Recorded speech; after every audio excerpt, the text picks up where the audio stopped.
Lundi 11 novembre, Christine Bravo s'est adressée à ses abonnés Instagram pour faire le point sur son état de santé. L'animatrice a en effet subi une horrible opération pour soigner des problèmes de dos, ne manquant pas comparer sa douleur à celle de ses animaux. La fin d'une grande souffrance.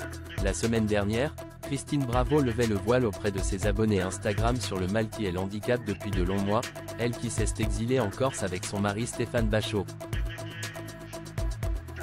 Alors que les médecins lui ont d'abord diagnostiqué une hernie discale, l'animatrice souffre en réalité d'une discopathie qui l'empêchait quasiment de se lever de son lit. Je restais couché non-stop, avec des antidouleurs, confiait-elle, alors qu'Oine lui avait pourtant installé un corset en métal à porter pendant 3 mois. Mais rien à faire, Christine Bravo devait passer par la case opération chirurgicale, telle que tu me vois gay, parce que je suis totalement défoncé. Je souffre terriblement et je conseille à tous les gens qui souffrent de L4, L5, ces deux vertèbres, de se faire opérer au lieu de faire des infiltrations, de la gymnastique. Et de souffrir et de traîner ça, confiait-elle. Quand je pense à la dignité de mes boucs.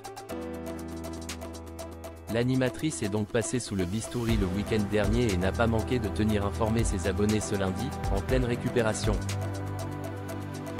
On m'a juste vissé 2 pieux en titane entre 2 vertèbres, niveau L4, L5. Ça s'appelle une arthrodèse. Est-ce que ça fait mal? Non, c'est juste horrible. À côté, l'écartèlement de Ravaillac c'était des chatouilles.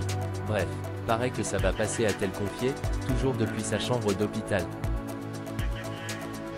Plus étonnant, Christine Bravo a tenu à comparer sa douleur à celle de ses boucs en Corse, attaqués par un renard.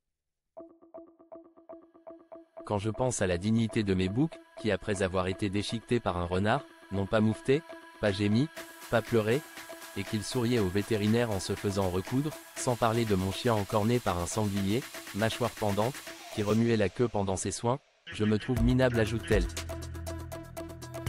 La chroniqueuse de Laurent Ruquier aura sans doute hâte de retrouver les grosses têtes pour revenir sur ce moment particulier.